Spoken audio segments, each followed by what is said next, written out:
Whoo! Did you watch The Last of Us on HBO? Yeah, I did. And I liked it a lot. I liked it so much that I felt the need to come on here and talk to a camera again and give my opinion to anyone that cares, which may not be many, but it could be a few. So with that being said, I want to talk about the one scene, and it was one scene, that sold me on HBO's The Last of Us.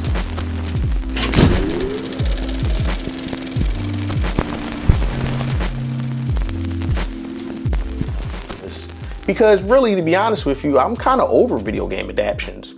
You know, Sonic, the Mario movie with Chris Pratt, Master Chief's bare naked ass, oh my God.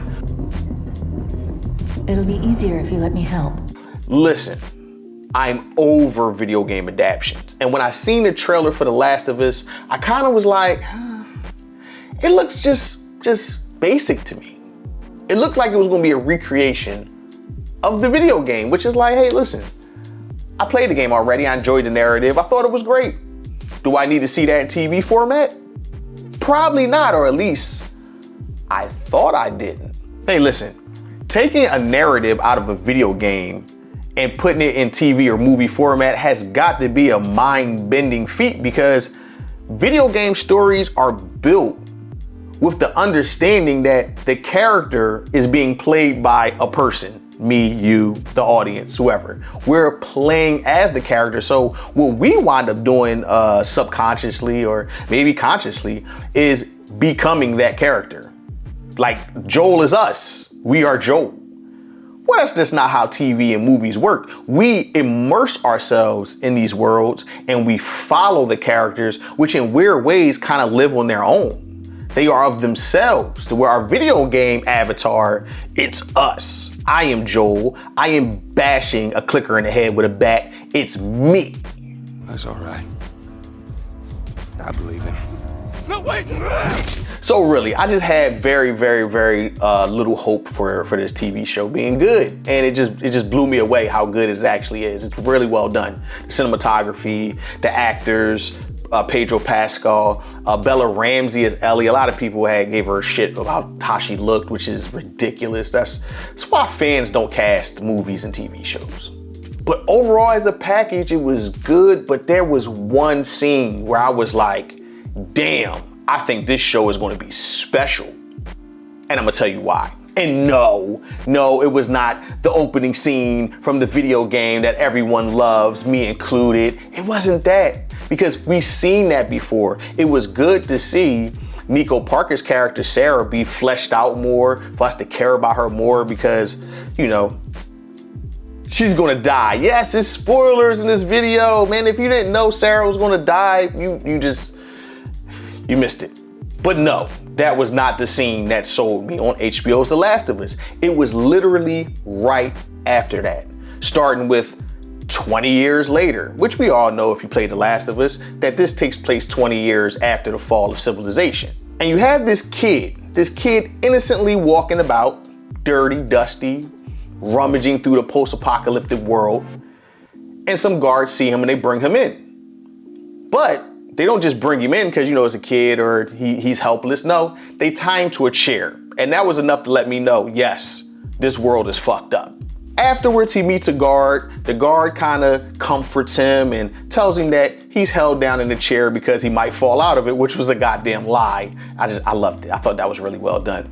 Soldier walks over with the machine that kind of tells if a person's infected or not. Come to find out, this kid's infected. She then continues to lie to him and tell him that everything is going to be okay because he has this bite on his leg or a scratch, which, you know, we know that's how he got infected. And pretty much, he's gonna die. Even more so, she gives him the injection that's ultimately gonna kill him. All of this leads to us looking at this world through this lens that, man, things must have gotten really hard in that 20 years. That this is how they're going about living. Because right after that, we see a burning pit. And what's in that burning pit? Dead people. They are burning people in this world. This is just dire straits. We are at the end. It's really The Last of Us. And I love that, but that's not what did it. We then cut to a scene of an older woman taking bodies out of a truck and throwing them into the burning pit. She wipes her forehead, she's tired. In fact, she looks like, whew, glad that's over. Only to see a whole nother truck pull up with more dead people on it, and she looks like she can't take it. She's dead ass tired. She's sick of this shit. It's just wearing on her pretty deeply. She opens the truck up to see a child there, which, as we see from the shoes that we saw in the scene earlier, is the child that was lied to. And she can't bring it upon herself to throw that child into this burning pit. So she taps another person who will reveal is Joel 20 years later, looking a little aged, a little rough around the edges. And she asks him, hey, listen, I can't do this. Can you do this for me? And without hesitation, Joel picks up that child's body, stands over a burning pit and throws it in there and just looks at it with the deadest eyes you ever seen. And then the camera pans up. Now we're in the midst of the shit. And that's the scene that sold me on HBO's Last of Us, because it added something that video game narratives lack, because you have to play these things, and that's nuance. There's so many little things there to give us an idea of who Joel is at this point in his life. One, as we see later on in the series, he does anything for money or for rations or whatever they're giving out. He'll do anything. He'll shovel shit, he'll throw dead bodies, he'll even sell pills. He'll do anything to survive in this world. This man is broken. It also tells me that there's still some semblance of who we used to be in people that were alive when it all went down, because after all the things this woman who's dirty as all hell and throwing bodies in the pit, she couldn't do it to a child. So there was still some of her morality left.